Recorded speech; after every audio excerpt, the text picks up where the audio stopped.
This is the AR4i. This is the main part of the interface. It's right here. You have a little dock right there, actually. And your iPhone just slides right in there. Woo! 3D.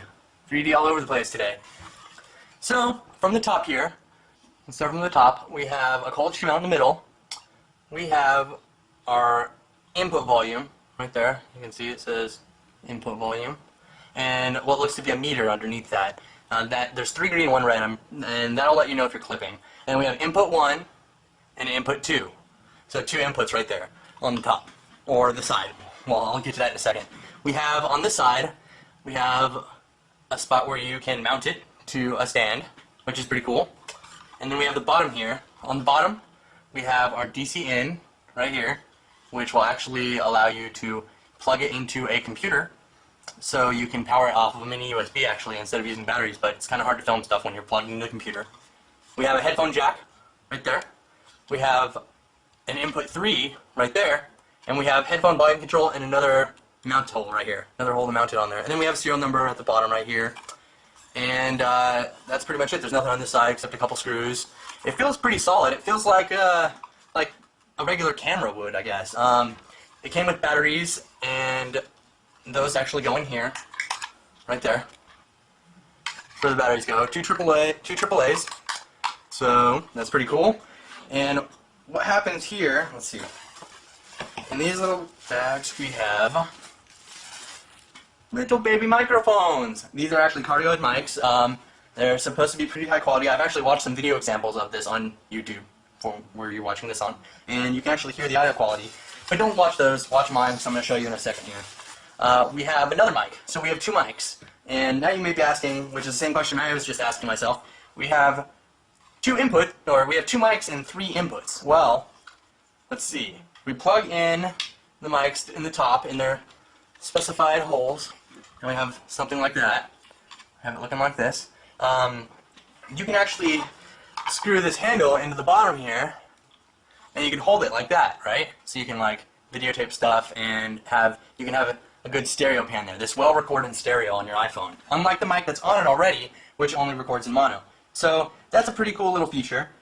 And so what we have here, like I was explaining, is on the bottom we have another hole that we can screw it into. So say you want to hold it like that. Well, you can't have all your sound coming from one side, so you can actually pull this mic out.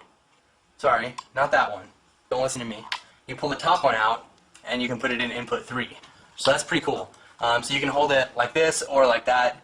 Depends on which way you want to have the mics, but I'm going to do mine like this because that's how it's set up on the box and it looks cool. So what you're supposed to do is just slide it in there like you would dock it on anything else. Bam!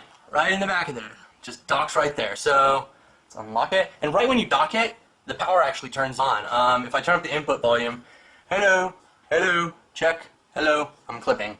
As you can see, hello, hello. See, okay, there you go. When you plug it in, it automatically becomes active, and that automatically also starts draining the batteries. Now, from what I'm told, these batteries will last you about 10 hours, so that's pretty good. They give you about 10 hours worth of battery time here. So let's go to our camera app, and this will work just normal. There's no other settings that you need to set up, though Fostik says they will have an app out for this soon.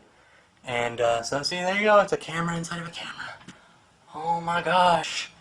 You're looking at the camera. Anyways, sorry.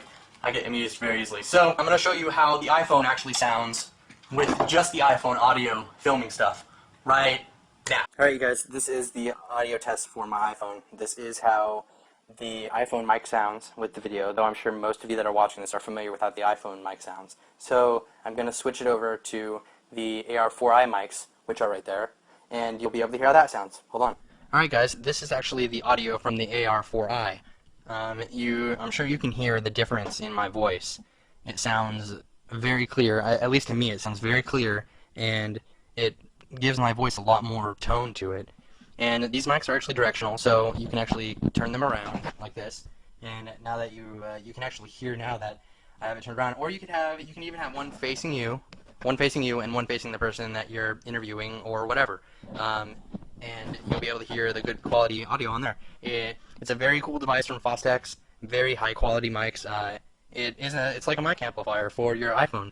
It actually works with a few multi-track recording apps that I have, so that's a plus side as well. Alright, hold on a second, I'm going to switch back to the regular cam. Also, what's cool and unique about this is that on the bottom here, you can plug in headphones, and the headphone jack is to monitor what's coming through the mics right here. So you'll be able to monitor that audio. As you can see, AR4i from Bostex. Bostex in the front there. It's pretty cool. Pretty good audio quality for your iPhone. And like I was saying, it does work with some multi-track recording apps. So you can actually use these mics in other apps. And what I found out also that I thought was very freaking cool is, like, what you can do is you can actually take out one of these mics right here, and if you have an adapter, you can actually extend the mic range. So I can have like my Air 4i way over here, and I can have the mic up here, or you can stick it inside of an acoustic guitar, or